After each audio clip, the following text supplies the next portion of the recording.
Hi, everyone. My name is Elle. I'm one of the user experience designers at InterSystems, and I've been working on the Interop UI for a few years now. And a little background about Interop and what we've been doing with it, in case you're unaware. The new UI is evolving page by page. So starting with 25.1, you will start to see some changes. They're available on an opt-in basis. So by default, you'll still get the old screens, but you can see the new screens by clicking on a button that says open in the new UI. So we've done a new production configuration, DTL, BPL, and message viewer pages, and these are available in Iris, Iris for Health, Health Connect Cloud, and the Community Edition. And also want to tell you that we frequently meet with customers to get feedback as the design is developed. So if you are interested in getting involved in that, you can come talk to me after this, or you can come find me in the Tech Exchange at the UX table at any point that the Tech Exchange is open. So what we're doing today, this is a hands-on workshop. So I'm not going to be really up here talking that much. You're going to be working with your partner. And we're going to work on building out ideas of how to incorporate AI into the product. So over the years, I've heard many customers come up to me and say, like, what if we used AI for this? And that sounded pretty cool. So this is a chance for you to be able to flesh out that idea a little bit more. And we'll take those ideas and we'll put them in the ideas portal. And we may or may not be able to actually build it into the product. It kind of depends on how feasible it is and if we're able to do it. But you can see the other ideas that people have done. And as far as just getting more AI content out of this conference, there's a lot going on with AI and Interop. There's demos and drinks. There will be a couple of AI demos. There's more stuff going on in the Tech Exchange, and there are some other SDC sessions for seeing how AI is being used in Interop. So before I explain anything that we're doing today, I actually want to get started with a brain warm-up. So this is to get the creative juices flowing before we start having you do more of the heavier thinking. So everyone with a paper and pen, I would like you to take 30 seconds to draw an object in your home. Okay, wrap up your drawings. Now, with your partner, think if that object could talk, what would it say? And share that with your partner. Take 1 minute each. I'll put a 2-minute timer on, so just watch the clock to switch. Okay, we're gonna move on. So what we're gonna do today is like I mentioned before, we're gonna flesh out any ideas you have about incorporating AI into Interop. But we're going to do it in a more structured way. So we're going to start by thinking of the original problem. So you may have come in here already thinking, I have this great solution. I want to put it in the product. I think it'll be great. That's awesome. But start with the problem. So where did that solution come from? Brainstorm some other problems as well that you might be having in the application that you think AI would really help with. So the reason for this is because when you are able to present the problem first, it helps your partner understand what it is you're trying to do. And maybe they'll have other solutions as well to what you are trying to solve. So this just helps with more out-of-the-box thinking. And then we'll end with the solution. So you'll get some time to think of lots of solutions, narrow in and refine a single solution. So we'll have time for all of that stuff. Are there any questions on that? Okay, you'll see some other facilitators floating around the room. If you have any questions while you're doing the exercises, feel free to just flag one of them down. So first exercise, we're gonna brainstorm problem areas. What are some areas of Interop that give you a lot of trouble? Anything that maybe it takes a lot of time, or it just seems like this could really be automated. AI would be great for this. Start writing these ideas down on each sticky note. So one idea per sticky note. And we'll actually take about 5 minutes to do this. I'll put a timer up again. Okay, I hope you guys generated a good amount of problems now. So now what we're gonna do is you're gonna vote on the problems that you're gonna think of solutions for. So everyone should have some dot stickers, and you each get 2 votes per person and vote using the dots. So if you liked a problem and you want to work on it, you can put that sticker on a sticky note with the problem. And you can feel free to use both of your votes for a single problem. Okay, go ahead and wrap up the voting. We're going to move into solution time now. So using the sticky notes that have dots on them, don't worry about the sticky notes that don't have dots on them now. Think of as many ideas as you can that are solutions to those problems that got voted on. So you don't have to choose the sticky notes that got the most votes. As long as there's a dot on them, feel free to work on it.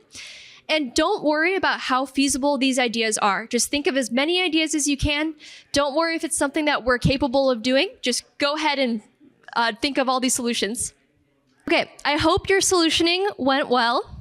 So now this is your opportunity to refine a solution. So this is where you're going to be using that worksheet. And with your partner, you're going to take a couple minutes to pick one solution that you really want to draw out a little bit more. So think about when you would want to, oh, sorry, that's the next one. Just pick one to refine for now, and then I'll move on to the next step. And I'll give you guys 2 minutes to do this. Okay, so now we're going to get into the part where you use the worksheet. So you're going to get some time now to refine your solution. So on your worksheet, write down what the problem is that you identified, what the solution is. That way, when we collect it after, it's clear to us. And then in the big box, that's where you can start to draw it out. So imagine, where would it fit into the product? How does it fit into your workflow? When would you want it to appear? What are you doing before and after you're using this AI feature? And when would you want to take control while you're using the AI feature? Start to think about all of these details and get a little bit deeper into that one solution that you chose. And then remember to just draw it out in that box area. Okay, we're going to start wrapping up now. We'll have a chance for a few people to share their ideas, but just getting some more logistics down before we close. So we'll compile these solutions and we're going to put them on the ideas portal. If you want to leave your contact information on the second page, we can credit you with that idea. And also on the second page, underneath your contact information, if you want to be involved in user testing, which is we will show you mock-ups of things that might be going into the future product, and we want your feedback on it. So if you're interested in being involved in that, go ahead and check off the box underneath your contact information. Okay, so we can have a few people share now. Anyone want to share the idea that they thought of? Yeah? Oh, sorry, wait for the mic 1 second. Okay, thank you. Hey, like while I was thinking about first ideas that I was have, and the first problem I would have like I didn't think about the biggest problems that I have. So there is no good XSLT editor in InterSystems, and it's very crucial for HIEs to have those editors because we need to transform data from CCD to SDA3 containers and back and forth. So like a visual editor, like very similar to DTL editor would be great. So. Awesome, thank you. Mm-hmm. Thank you. Anyone else want to share?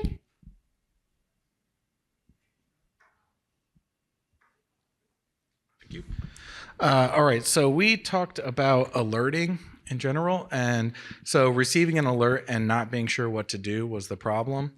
Our solution was to pull in all the context that could be relevant for the alert. So that could be recent code changes or config changes, third-party information based on what config item that you have, like point of contact, criticality, leadership information. It could also, via API, access whatever your ticketing system is and pull in context of previous times that this issue's happened and what was done to fix that issue. And based on all this, it would offer suggestions based on the alert type and everything that it knows for what action should be taken and at what point you should escalate past that. So instead of getting an alert now where you get an email notification or a text and you have to go to like 15 screens to get all this information, you'd get the email, you'd wake up, you'd go to your computer, there'd already be a curated screen with suggestions on what to do next and at what point you should escalate. You would attempt whatever actions. If that works, you're good. If not, then you escalate at that point. Awesome. AI around alerting. Thank you.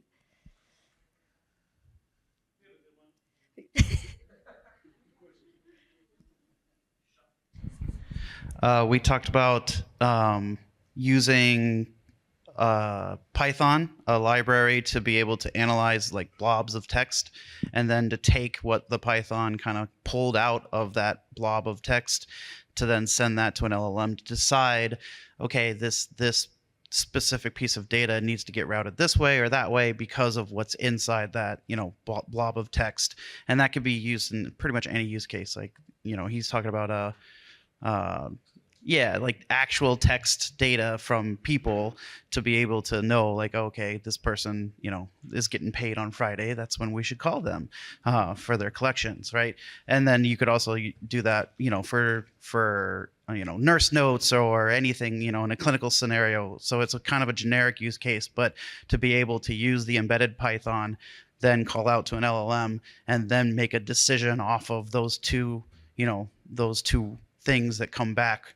Would be really cool with an AI, with a good LLM. My partner quit, actually, so maybe he's the one who created the problem. Just kidding. So talking about the problem, right? So I have been working on interfaces for more than 10 years. What we usually see is a problem created by human.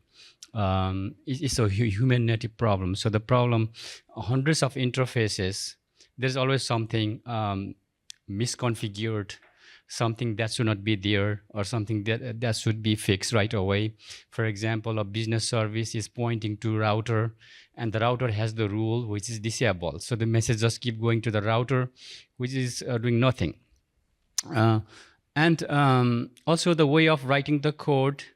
Everybody has a one way to write the code, and whenever the code is written, I think there should be the AI should prescribe, okay, this is the better version of writing the code. Then what the AI should prescribe what's the optimized version of for that logic. So basically, I think the solution would be we should build a agentic AI based agent that should monitor the production and code all the time, and based upon the trend model, if there is anything that found, it would check the intersystem documentation and your internal production configuration and come up with the best customized solution. Hey, this piece right here, it's been there, messages are going to this router, but it never crossing that business router, so you might want to take a look what's going on. So basically, that's our basic idea of our solution. Thank you.